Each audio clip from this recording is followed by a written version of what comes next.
Know Congressman John Faso's name, but you will probably remember him from this encounter with one of his constituents. I grew up right down the road. What's your name? Hi. Oh, you're... I went to school with your kids. Your wife was our school nurse. Yeah, she still is. Awesome. I'm no longer my school nurse, though. Yeah. You're more than 18. I am. Yeah. I have a brain tumor. Yeah. And a spinal condition. And when I was first diagnosed, I was kicked off my insurance because pre-existing conditions were out. Yeah. And saying I support this is not good enough. I need you as a human being to say, I promise that we will not take this away from you. I can tell you that. I promise. It needs to be kept. It's so important to Vanessa. It's so important. I need you. I need you to take care of this. We elect you to take care of us. I totally understand. Yes. All right.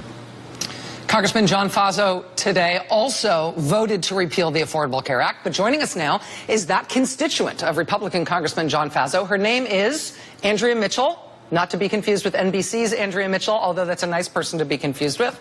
This is the young woman who got that hug from Congressman Faso and the promise that he would not take away her health care. Andrea joins from Albany, New York. Ms. Mitchell, thank you very much for being with us tonight. I really appreciate you making the time. Thank you so much for having me. So when you talked to the congressman earlier this year, we caught that exchange. We found it online. We gave it some national attention. It felt like a very personal and a very conclusive moment. He gave you that promise. I have to ask what your reaction is now that he voted to repeal the Affordable Care Act today. Crushed, actually. I really, going into the first vote to repeal and replace, I really thought and hoped that he would not vote to repeal the ACA based on that promise. And a lot of my friends and fellow constituents thought that that was very naive of me, that he would vote the party line. But I honestly believed that I had talked to him, and I honestly believed his promise, which may be naive, but I like to believe the best in people.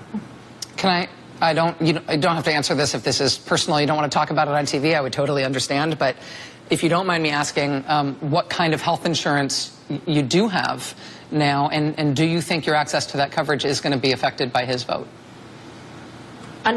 Well, fortunately, right now I have Medicaid because my health expenses and my disabilities have put us in a position where that needs to be the health insurance that I have. Unfortunately, from what I've heard, although I haven't had a chance to actually read a lot of the new health care bill, there will be Medicaid cuts. So I'm still in a gray area to see if I'll be cut off that, put back on a private insurance. I'm not sure at this point. When we first heard about your story, we saw that video of your question, Congressman. It was shared on Twitter by your local Indivisible group in your district. That's how we found it. Can I just ask what you think is going to happen in terms of activism, in terms of groups like Indivisible, in terms of your home district? If you have any sense locally about what it's going to mean, both for your congressman and just for your community.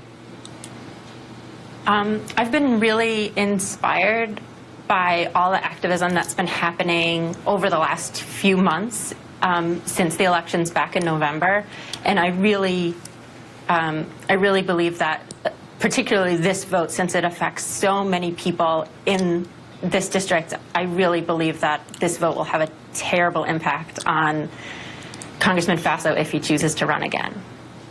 Andrea Mitchell joining us from upstate New York. Thank you so much for talking us through this tonight. Again, I know that you never intended to be a national activist on TV talking about this stuff, but thank you for trusting us to be here tonight. I appreciate it. Good luck to you. And